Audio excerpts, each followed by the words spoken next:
अच्छा जी, सुनने में आ रहा है कि पाकिस्तान सऊदी अरब की मदद करने के लिए इस जंग में कूदेगा, और ये भी पता चल चुका है कि सऊदी अरब को और बाकी खलीजी ममालिक को अमेरिका और इसराइल ने ज़ोर दिया है कि ईरान के साथ आप लोग जंग करें। इसे पाकिस्तान को कहा है कि आप मेरे साथ जो मुआहदे किए हैं उस मुआहदे के अंदर शामिल हो के आप मेरी मदद करें।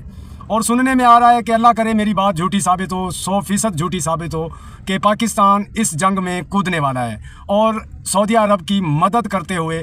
तो ये मैंने आपको अगर आप लोग पिछली वीडियो देखें तो उसके अंदर आपको मालूम पड़ेगा कि मैंने जो अपनी राय दी थी वो राय ये थी कि सऊदी अरब और खलीजी ममालिक इस जंग के अंदर आएंगे ही आएंगे, क्योंकि यहूदियों की सोच ये है कि हम किसी तरीके भी इन मुसलमानों को एक दूसरों के हाथ से मराएं। भी कुछ ऐसे ही है कि ये साजिश ऐसे होगी। लेकिन मेरी एक बात और याद रखिएगा, जितनी दफ़ा भी मैंने आप लोगों से कहा है ना, जो मैंने बात की है वो तकरीबन सच साबित हुई है। तो अब भी मैं इंशाल्लाह जो बातें करूँगा, क्योंकि मैं वो बातें करता हूँ, अब मैं डॉट कनेक्ट कर रहा हूँ कि सऊदी अरब या अगर आप कह लें कतर, कुवैत या ओमान या पाकिस्तान भी बिलशमूल। लेकिन एक बात याद रखें, ये सारे मुल्क, ये जो हमारे पाकिस्तान की, इंडिया की और पाकिस्तान की जंग होती रही, पाकिस्तान और अफ़गानिस्तान की जंग होती रही, और अमेरिका और अफ़गानिस्तान की जंग होती रही, या जितनी जंगें भी होती रही हैं, गैरतमंद मुल्क ने जो है ना कितनी बर्दाश्त की। अगर उसकी बर्दाश्त की इंतहा देखें, भले वो यहूदी उनके साथ जुल्म कर रहे हों या उनके अपने आपस के मुसलमान उनके साथ जुल्म कर रहे हों, तो उन्होंने बहुत सारी बर्दाश्त की।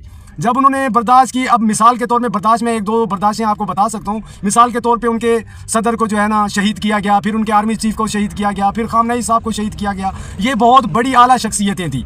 अगर हम लोगों के लिहाज से नहीं थी तो उनके मुल्क के हिसाब से उनके लिए ये बहुत आला शख्सियत थी।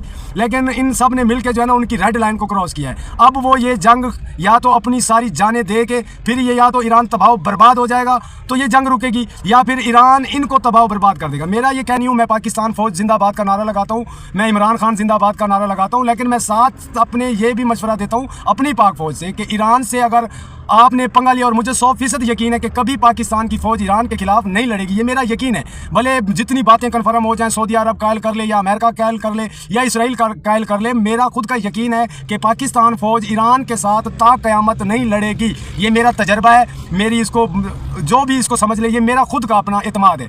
पाकिस्तान की फ़ौज ईरान के साथ ईरान की मदद तो कर सकती है, लड़ नहीं सकती। लेकिन आज ये जो 10 दिन से रिपोर्टें शाया हो रही थी, आज तो ईद का तीसरा दिन है, तो ईद के तीसरे दिन जो रिपोर्ट आई है उसमें तो बहुत ज़्यादा बताया जा रहा है कि सऊदी अरब और पाकिस्तान मिलके ईरान को शटअप काल देंगे। मुझे यकीन है, और मैं आपको ये बात भी, मेरी इस बात को भी लिख लीजिएगा कि ईरान जो है ना इनकी 10 से 12 वारदातें बर्दाश्त करेगा। सऊदी अरब और पाकिस्तान अगर मिलके सऊदी अरब पे अटैक करते हैं, वो जब तक उसे कोई संगीन अटैक ना किया गया उसके ऊपर, उसका वो जवाब देगा पाकिस्तान और सऊदी अरब को। इसके अलावा वो जैसे कर रहा है, जिस तरीके से वो सऊदी अरब के ऊपर हमले कर रहा है, अमेरिकन अड्डों के ऊपर, और जैसे खलीजी ममालिक हैं उनके ऊपर वो हमले कर रहा है, इसी तरह वो करता रहेगा।